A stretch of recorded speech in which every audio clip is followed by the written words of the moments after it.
El lago acusador.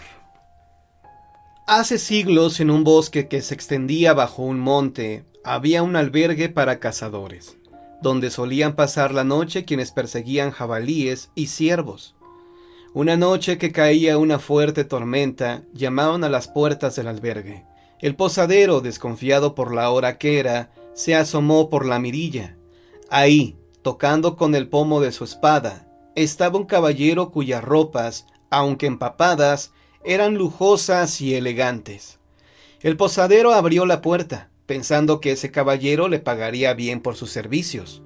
Una vez que entró recién llegado, se quitó su capa de terciopelo rojo, la colgó en una percha cerca de la chimenea para que se secara y pidió un buen vaso de vino y algún guiso caliente para cenar. Terminó su cena, pero la tormenta no amainaba, así que decidió quedarse a pasar la noche en el albergue. Entonces pidió al posadero que le preparara una habitación para dormir. El posadero había visto los ricos anillos de oro con rubíes y diamantes que llevaba el caballero. Se imaginó que la bolsa que traía el huésped estaría llena de oro y comenzó a llenarse de pensamientos codiciosos. Rápidamente preparó la habitación, ofreció al caballero otro vaso de vino para que lo bebiera antes de dormir y se retiró pronto, diciendo que tenía que levantarse en la madrugada para empezar a trabajar. El caballero, por el cansancio y por el vino que había bebido, se durmió profundamente, mientras el posadero se metió a su cuarto y buscó un afilado cuchillo. Escuchó con atención durante un rato, y al no escuchar sonido alguno, supo que el caballero dormía. Entonces salió de su cuarto y llegó al del caballero. Abrió la puerta con cuidado para no hacer ruido, y como un tigre sobre su presa, se abalanzó sobre el caballero durmiente y le clavó el cuchillo varias veces en el pecho. Luego encendió una vela y comprobó que el desdichado huésped había fallecido. Entonces registró su bolsa y sus ropas, donde, como lo había imaginado, encontró muchas monedas de oro. Una vez que puso las monedas y las joyas del caballero en lugar seguro, regresó a la habitación del caballero con un gran saco, y ahí metió el cuerpo. Luego se llevó el saco arrastrando hasta la orilla de un lago cercano. Lo terminó de llenar con piedras para que se hundiera. Lo cerró muy bien y lo arrojó al agua. Después regresó corriendo al albergue y, feliz con el resultado de su fechoría, limpió toda posible huella de su crimen y durmió a pierna suelta el resto de la noche. Al día siguiente buscó por todas partes el cuchillo que tenía grabado su nombre en la hoja, pero no lo encontró. Primero se asustó mucho pensando que el arma se había quedado clavada en el cadáver, pero luego se tranquilizó al recordar que el caballero asesinado estaba en el fondo del lago, y nadie, nunca, había llegado a tocar ese fondo, pues el lago era muy profundo. Meses después de aquello hubo un fuerte sismo, a consecuencia del cual se abrió una grieta en la tierra por donde se fue toda el agua del lago, que quedó casi seco. Entonces los vecinos del lugar, en el fondo lodoso, vieron un saco. Lo abrieron y en su interior encontraron un esqueleto rodeado de piedras. Cuando lo sacaron vieron que tenía clavado un cuchillo en el pecho. Llamaron a los alguaciles y estos, al sacar el cuchillo y examinarlo, se dieron cuenta de que en la hoja tenía grabado el nombre del posadero. Pero ya no pudieron castigarlo, porque el asesino, al ver que el lago se había secado, supo que lo iban a descubrir y se quitó la vida colgándose de una viga del techo del albergue. 2 días más tarde, las aguas volvieron a salir de la grieta y el lago se llenó de nuevo. Los vecinos aseguran que a partir de entonces, cuando se cometa algún crimen, el lago se vuelve a secar y no se llena de nuevo sino hasta que se hace justicia. Los ruidos. Hugo Rivas Martínez. Inédito. ¿Alguna vez te has despertado en la noche, mientras todos duermen, y piensas que reina el silencio? ¿Te das cuenta que surgen ruidos extraños por toda la casa? ¿De dónde vienen?, te preguntas, pero más vale no saberlo. Esto mismo le pasó a Teodoro Malpica la noche anterior. Teodoro era el típico estudiante de 5º año de primaria, con calificaciones regulares y amante del fútbol. Sin embargo, otra de sus aficiones eran las novelas de detectives. Desde pequeño leyó las aventuras de Sherlock Holmes y Hércules Poirot. Por eso, cuando escuchó los ruidos, dedujo que era un misterio que él podría resolver. Comenzó a preguntar, leer e investigar como lo haría el más profesional detective, y llegó a 3 posibles teorías o respuestas.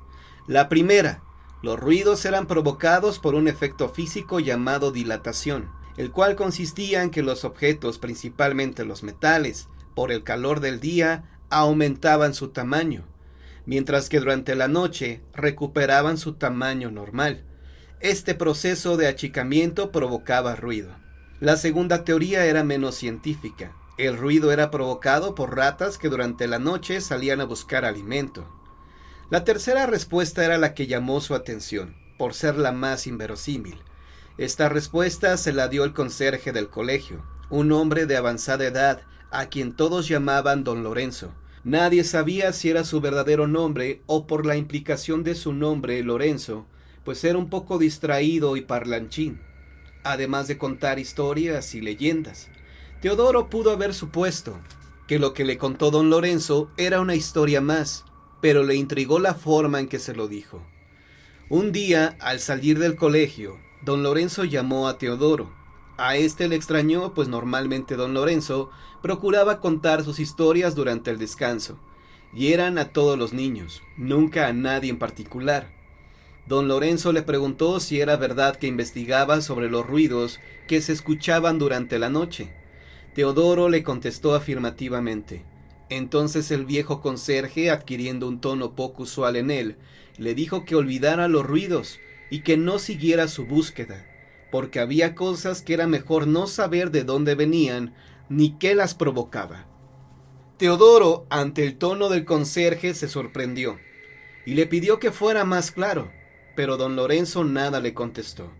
Solo al alejarse añadió: «Niño, estás advertido», y se fue.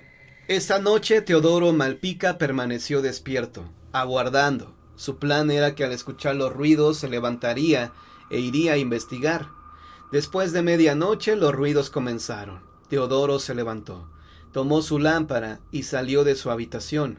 Atravesó el pasillo. Los ruidos eran cada vez más fuertes. Bajó las escaleras y se percató que esa noche era particularmente oscura, ya que no había luna. Teodoro Malpica encendió su lámpara. Se acercó a la sala. Los ruidos venían del comedor y eran muy claros. Teodoro Malpica se asustó un poco, pero tomando valor caminó hacia donde procedían los ruidos. Llegó al comedor. Ahora los ruidos eran claros, venían de una esquina del comedor. Teodoro Malpica intentó encender la luz, pero no funcionó. Su lámpara comenzó a titilar y se apagó. En ese momento los ruidos se acrecentaron, y Teodoro Malpica sintió claramente que algo se acercaba a él. Tuvo la intención de huir, pero algo lo detenía. Los ruidos ahora eran claros, y Teodoro Malpica sintió como nunca había sentido en su vida un inmenso horror, cuando de pronto una luz iluminó el comedor y pudo ver al fin qué provocaba los ruidos. Varios meses después, don Lorenzo falleció. Cuando recogieron sus cosas del pequeño cuarto donde vivía, descubrieron cuál era su verdadero nombre, cosa extraña y que muy rara vez ocurre. El verdadero nombre de don Lorenzo era Teodoro Malpica. Los relatos del día de hoy han terminado, pero si quieres escuchar más historias, quédate en la permanencia voluntaria de John Misterio.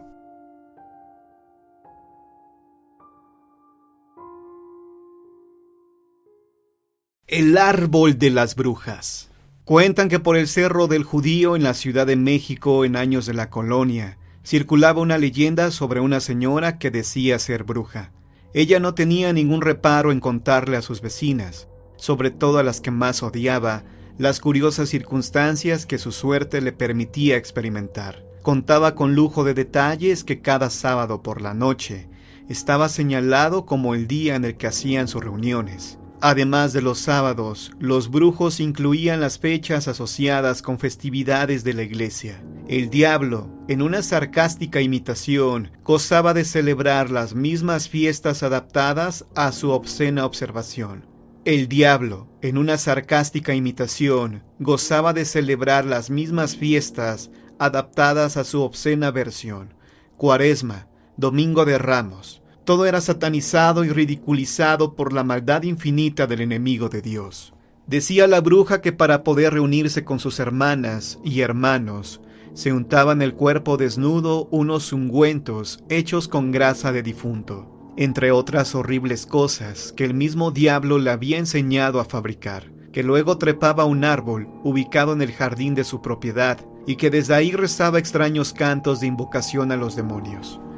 Entonces su cuerpo se alzaba como si tuviera alas o lo llevaran volando unos murciélagos gigantes. Flotaba por los cielos bajo el aspecto de una sombra que nadie podía percibir, volando con una velocidad impresionante, para después aterrizar en una colina apartada de las casas. En dicho lugar comenzaba una ceremonia, donde a manera de la Santa Misa, el demonio se situaba frente a sus feligreses, y con la ayuda de algunos diablos, vestidos a manera de monaguillos, oficiaba una misa negra, donde exhortaba a todos los presentes a pecar con tanta frecuencia como les fuera posible, hacer el mal cada vez que tuvieran la oportunidad de hacerlo, pecar, odiar, lastimar, acusar, atacar, envidiar, embrujar, enemistar, y hasta quitarle la vida a todos aquellos que pudieran ofender y maldecir a la menor provocación. Bajo juramento de un paraíso mejor que el de Dios, el diablo prometía a sus adeptos riquezas y poder en esta vida. Interrumpía la misa para que cada uno de los asistentes pasara y besara en sus mejillas, así como el pie, la mano y el costado izquierdo, repitiendo todo el tiempo las oraciones de su fe, que eran todas obscenidades y maldiciones. Dicha ceremonia comenzaba a las 10 de la noche y terminaba antes del primer canto del gallo. Justamente cuando la neblina comenzaba a desaparecer y la mañana ya se empezaba a asomar en el horizonte, los brujos y brujas regresaban a sus hogares a dormir, para después preparar sus malignos planes de noche. Contaba la bruja que cuando alguien era iniciado en la fe satánica, era el mismo demonio el que se acercaba al novato, y en una especie de credo lo hacía jurar y prometer obediencia y sumisión a su nuevo señor. Después Satanás marcaba el cuerpo del novato con alguna seña, que cuidaba de esconder cuidadosamente entre los pliegues de su carne, como signo único de su obediencia hacia el mal.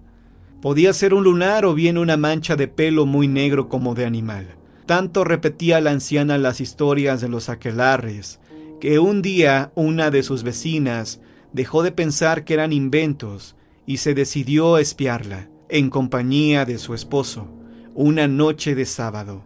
¿Cuál sería su sorpresa al encontrar en aquella noche de luna llena a la anciana trepada en la rama más alta del árbol de su jardín? Estaba despegando sus pies y desapareció repentinamente enfrente de sus narices y con toda la claridad que les daba para ver la luz de la luna.